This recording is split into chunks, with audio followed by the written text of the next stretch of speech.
Silk skeins are usually packed in a very particular way, wrapped in a paper, and the ropes that are actually touching silk are of such kind that they do not grab very thin filaments, so it is easy to undo.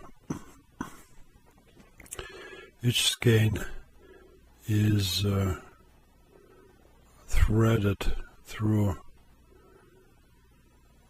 with a soft thread, just like this, and this keeps the skein, lets it to keep its shape.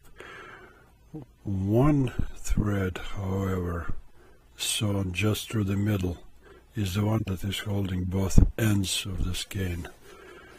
This particular skein is about 20 denier, so it's 20 gram per 9 kilometer, very thin silk. It needs to be put on a skein winder, and skein winder needs to have the sliding arms so it can be put on effortlessly. Then the silk needs to be spread carefully, watching for protruding filaments, making sure they don't catch on anything. This particular skein is based on bicycle axle, distilled water. Distilled water is sprayed so the skein softens and makes it easier to unwind. You need some sort of a gadget to wind the silk on the spools. This one is made out of simple fan, oscillating fan motor, which already has the oscillating, little oscillating arm. As you can see, I put thread and put a wire that helps a certain arm to move. That arm has a little fishing rod tip that is ceramic, and it slides very easily to a silk. As you could see, the ends on the skein need to be marked very well. Basically everything has to be marked and done in a way as you're dealing with a child or someone stupid. I'm speaking of myself or you next time you return to this activity and cannot figure out where are the ends. The motor needs some sort of control to make it start slowly so that it doesn't break a thread, and then, as you can see, in this case, this little arm moves back and forth and winds the thread on the spool as it's supposed to go. Of course, it can be done by hand, but personally I wind about 4 or 5 grams of silk on each spool, and that takes about anywhere from 12 to 15 minutes. Here are 80 spools on a little gadget so they can wind easily. You need some sort of a chain or something to which to attach the hooks so the length of the needle string can be measured and then twisted as needed. In this case it's up in the attic, so here measuring necessary length. Of course all the parameters need to be calculated beforehand so you know exactly how much silk you need. This particular string here, for example, is 340 filaments, so I take 4 times the 80 plus separately, as you will be able to see here in the second, just upper row 10 back and forth, so that's 20 right there. This additional 10, so it makes it 20 and 340 altogether. So the ends need to be tied off really well, and that's to go around the string itself, around the hook and grab. So this sort of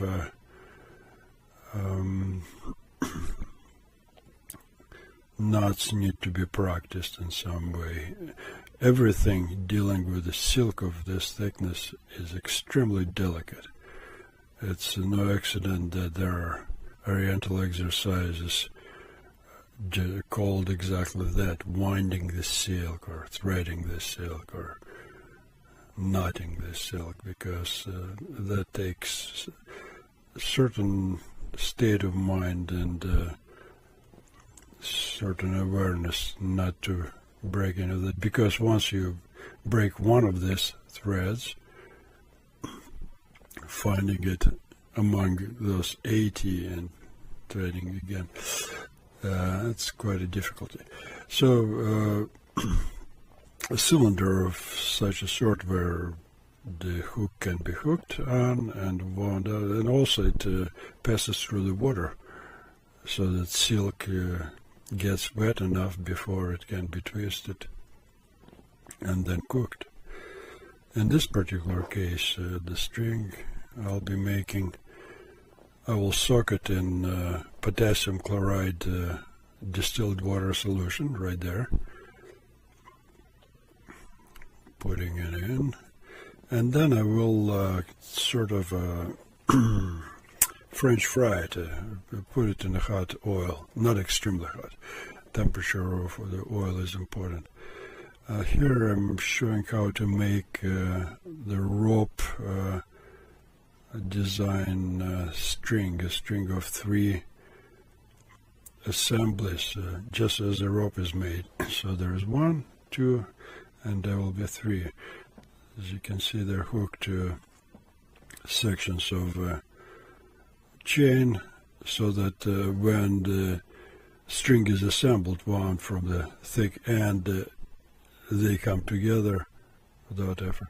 So every part of the string, every assembly has to be tied off separately, otherwise untwisting, they will try to twist together before it really is to happen. Again, preparing the silk for the next hook, so that next time you can just grab the hook and to make next string, not to fish for some loose ends. And there, that's how it's done.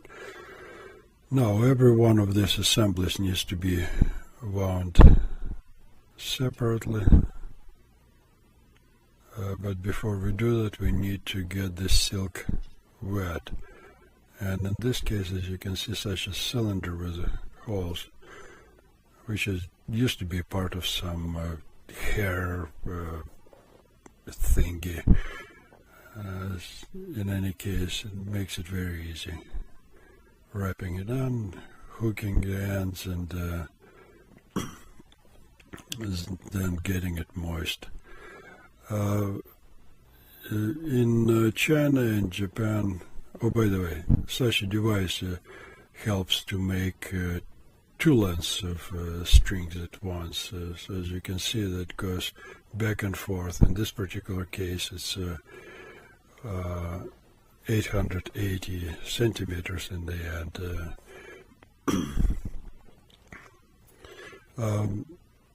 Again, in China and Japan, they moisten the silk overnight, or sometimes a few days. Here, as you can see, by squeezing it back and forth, and you can speed up a process.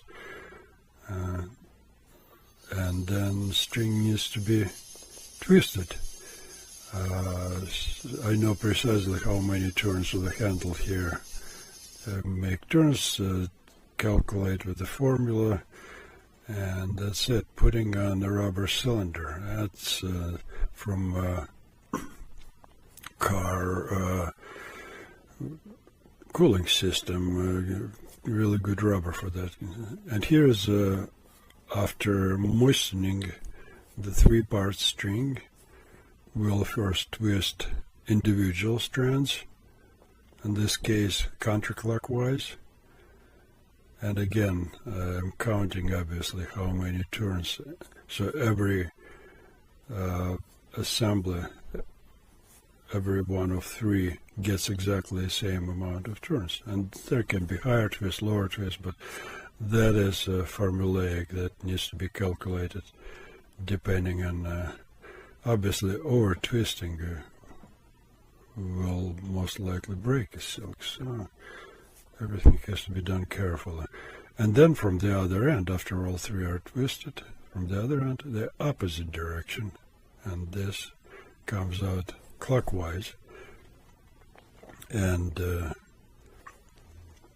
the chains come together and the string is assembled. And let's see, we're putting it in the same cylinder. And it looks quite smooth, just like a real the others. By the way, if you need to wind in the cylinder some long strings like this one, 880 centimeter, a little gadget like this might help. Alright, in this case I'm warming up the oil, and the thermometer is very helpful. So I'm getting it up to almost the boiling point of water, that is, not of the oil, obviously.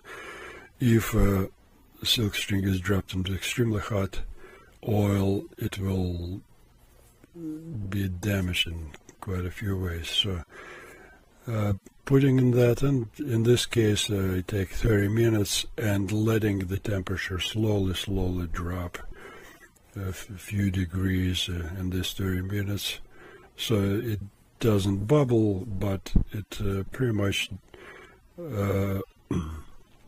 cooks the potassium chloride, which was in water, cooks it in, which makes for strong and very attractively sounding strings. My son, who played outdoors for years, his gamba, and he swears by these things. They last and they really work. So some sort of weight needs to be attached to the ends of the string so they stretch right now after cooking.